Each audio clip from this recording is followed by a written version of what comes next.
I am Ferdinand Marcos, and I am the President of the Republic of the Philippines.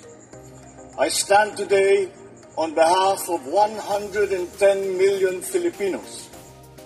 Hi everyone, hello universe, it's me again. Shout out sa inyo mga kababayan.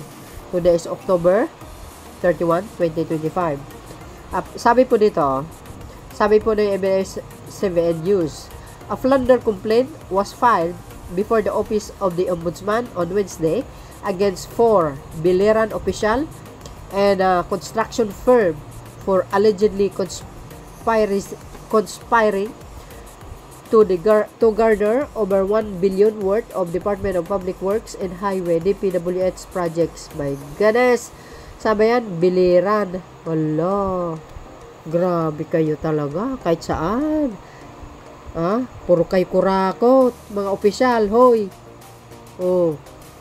Hoy, mga local LGUs. Hindi naman lahat, guys, O, ito. In his complaint, Lord Alan Garcia accused House Committee on Appropriation Vice Chairperson and Biliran Representative Gerardo Jeriboy Espina Jr., Gobernador Rogelio Espina, Vice Governor Roselyn Espina Paras, and Naval Mayor Gretchen Espina. Ay, sus Maria Yusef, ano ito, magkapatid? Puro kurap? Nako po! Of colluding to award contracts to robbing Premier Construction reportedly led by Erwin Paras, the Vice Governor's husband. Oh, and goes. What? Ay, grabe kayo. Puro kayo kurap. Puro kayo kickback. Biro mo yun. Halos magkapatid yata ito eh. Wow. A plunder complaint. Plunder. Nako. Wala yatang bill yan eh. Ayan sa Biliran ito guys Nako po. Oh, sa mga congressman dapat ipakita nyo na yung mga SALN ninyo. Nasaan na? Yung mga senador, pinakita na yung mga SALN nila. Kaya lang, medyo hindi ako maniwala doon sa pinakamababa mga kababayan. Kaya nasabi ko, diba? Hindi nga. Oh my goodness. Ayan mga bes. Oh, nag-file ng complaint si, sino ba to? Si Lord Alan Garcia. Oh, nako po. Kaya nga, diba?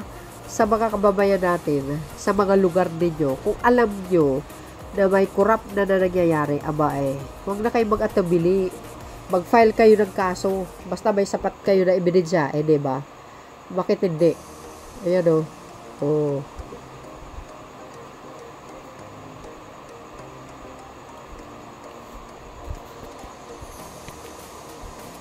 Ayan Republic of the Philippines, Office of the Ombudsman. Agoy. Hala kayo. Urgent complaint for plunder.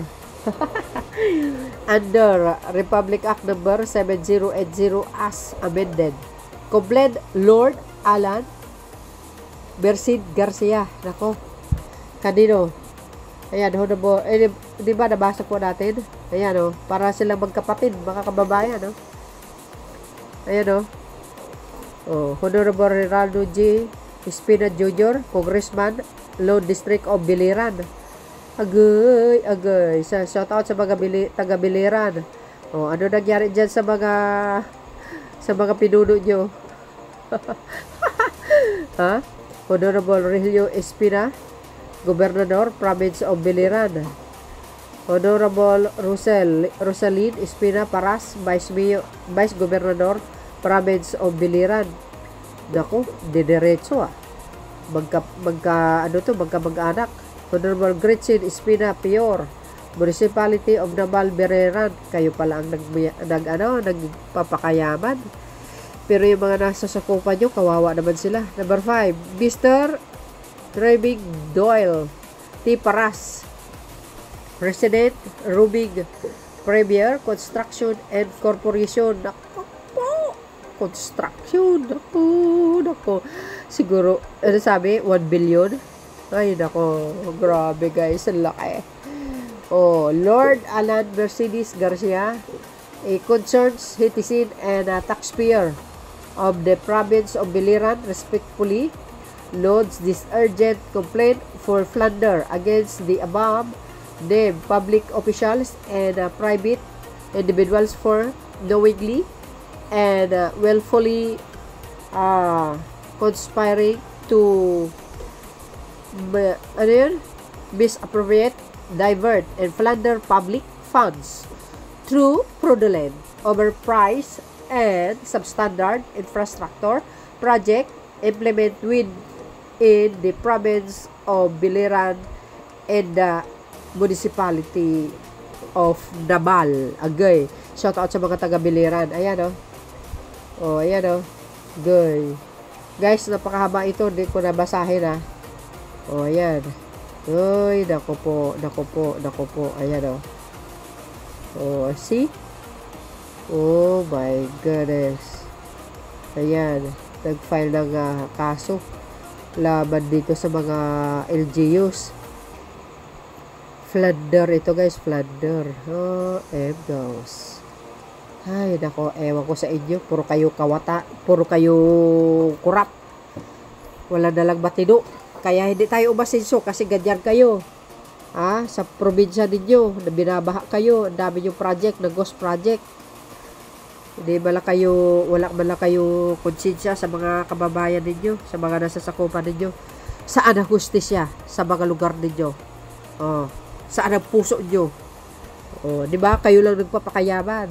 Pero yung mga mahihirap sa mga paligid nyo, hindi nyo malang inintindi.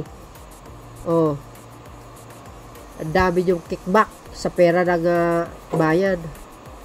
Di ba, mga kababayan? Ano po ang kapalagayan nyo dito? Sabi po na nagkokomento, okay, Phobos na Biliran dito, matagal na silang naghahari sa Biliran. That's, Biliran, what's new? Tama yan, para pag mapatunayan naman na gawa-gawa lang ang complaint at mapatunayan na wala namang nangyayari. Mali, mapanagot din itong taong wala ng ibang ginawa, kundi manggulo para masira ang imahe ng mga ibang leader at probinsya. So, I think, ano naman yan hindi naman siguro magkukumplain yan kung gawa-gawa lang. Diba? Siguro may sapat na ebidensya, for sure. Ayun, Bando Espina remains a good leader in Biliran province. What a strong determination. Keeping together is progress.